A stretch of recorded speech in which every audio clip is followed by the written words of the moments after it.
Welcome back to Deadwood Casting and Turning. Today we are going to do our February challenge project of a flower. And what I have here is a piece of sycamore that's between centers. And what we're going to do is we're going to attempt to turn a live edge flower. Now, the trick to this is sharp tools.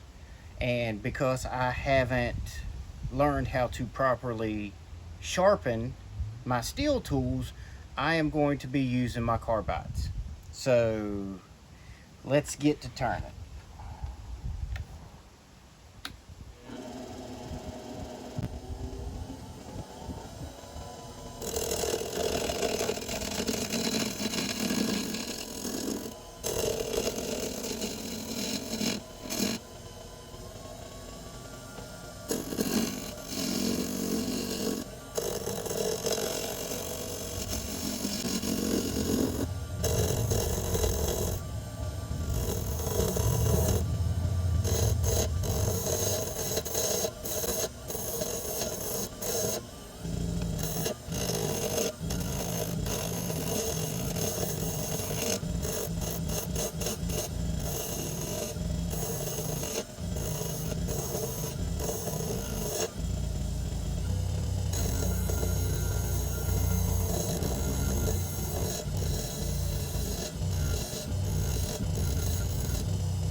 Alright, so mistake number one, I cut the tendon on the wrong end.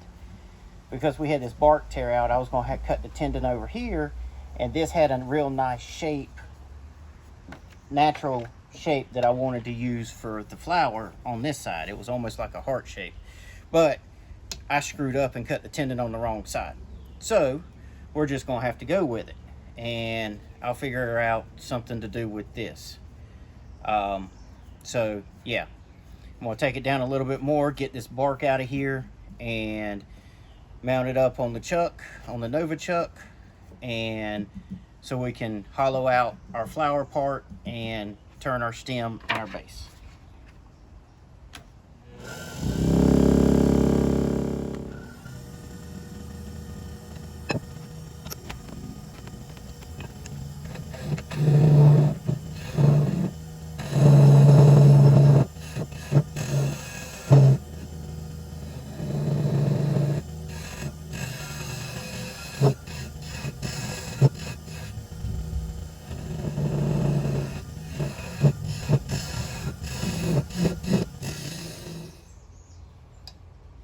Now you have to do a lot of stopping and checking when you're doing something like this and this delicate.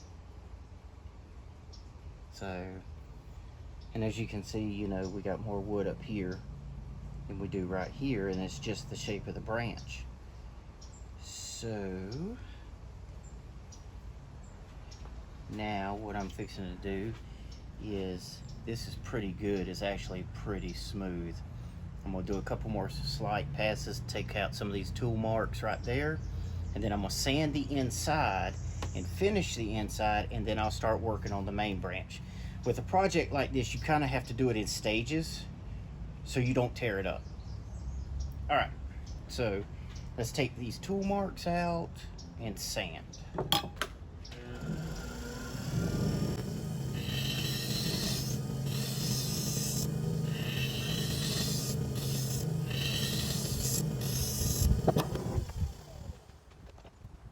Right there.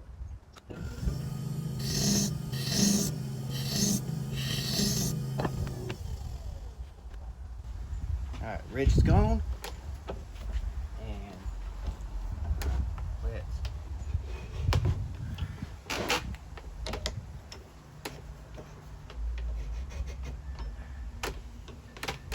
ridge is gone. So let's get our sanded stuff. Alright, because this is supposed to look like a flower, and the carbide, just fresh carbide tips just do such an awesome guide. I'm not going to sand up as high as I normally do. Normally I go up to 2500, but this time I'm going to start at 180, go to 220, go to 320, and then 400, stop at 400, and we'll put our abrasive paste and our shine and our tongue wax on it.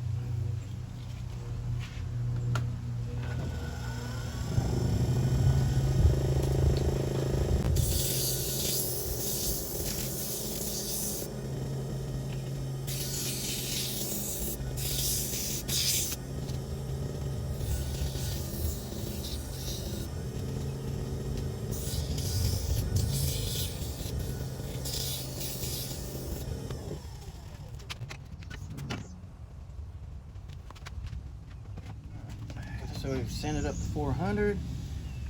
We're going to wipe some of this dust off. And I don't know if y'all can tell or not, but I left a little bump in there at the very bottom to simulate the stamen of a flower. So we're going to do our sanding paste and our tongue wax.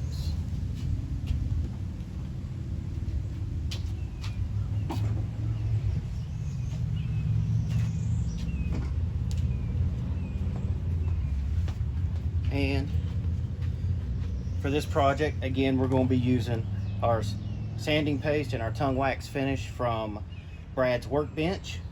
Great stuff. I'll leave a link in the description, so if you want to order any of this stuff, you can. So yeah, give it a try. I mean, it's worth it. I just placed a big order myself because I'm going to finish a butcher block countertop with this stuff. So we're going to see how that works on a project that big. This is our sanding paste. Go ahead and bring it on out.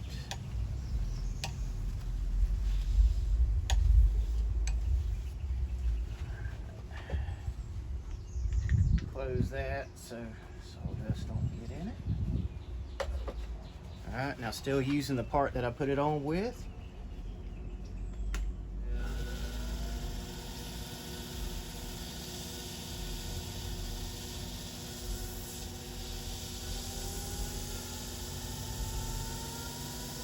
Buff that in real good. Now we don't want to turn it up real high because personally I don't feel like getting hit in the chest with this piece.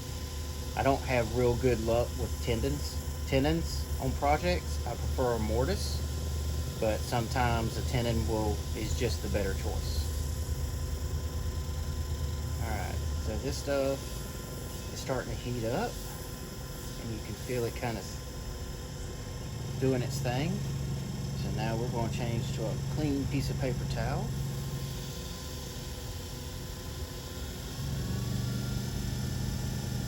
Let it do its thing.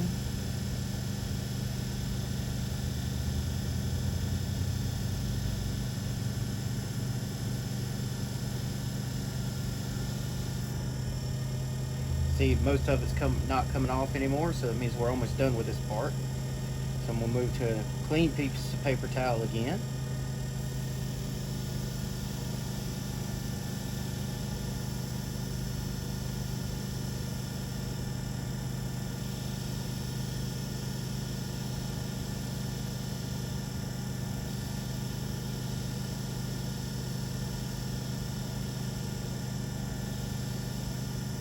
Alright, you can see it's coming off clean. Just do it one more time. For my peace of mind.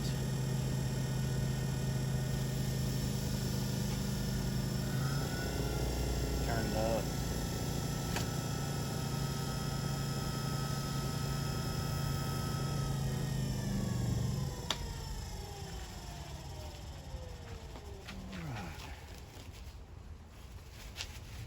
We'll get some more paper towel.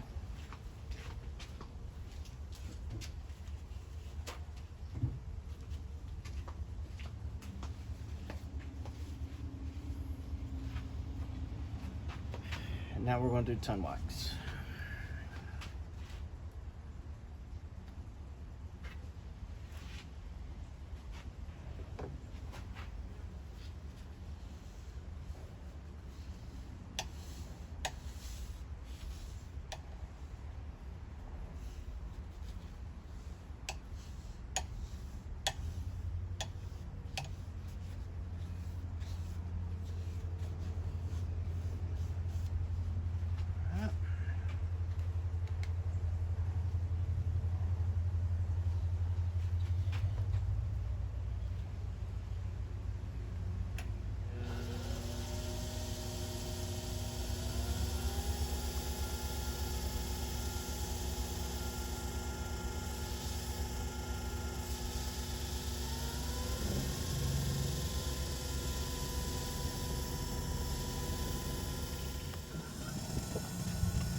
Now typically the easiest way to do this is to put a light in here, and the more light that shines through on the outside,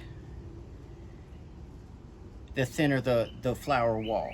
But since it's the type of day it is, and I don't have a mount for a light, you're gonna see a lot of finger testing going on.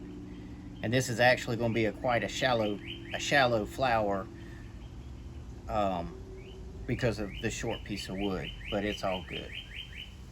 All right. So.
All right, so we have our petals and our cup, flower cup here, done, finished up. So now we're going to work on the stem. So to do that, we're going to need to brace the flower part itself somehow. And normally I would use a tennis ball and do this, but we don't want any pressure on the stem. What we want is just enough for support, but we don't want enough to actually put any kind of pressure on the stem, because the stem's going to be so thin and so delicate that we don't want it to break it prematurely. I said prematurely. Anyway, back to the project. So that's what we're going to do now, and I've switched to a smaller steady rest, so that I can actually get it in between and where I need it. All right, so let's get this taken down to this so we can start working on our stem.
All right, we got our stem done, and look what's I think is going to be our base.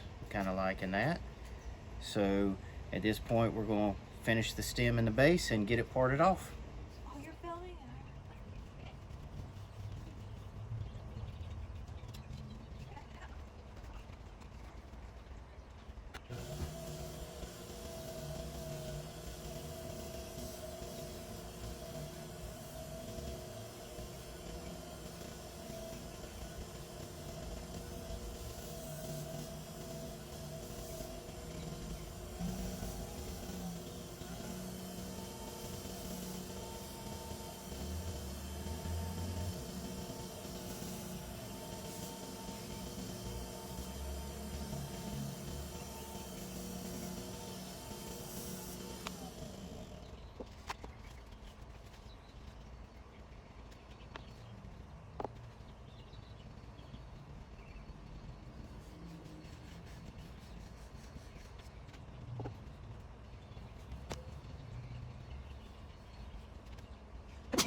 And here we have it. This is our final product for our February challenge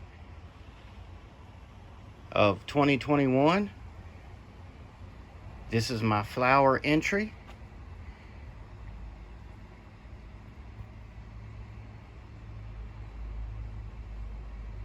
To me, this kind of looks like a morning glory or a moonflower.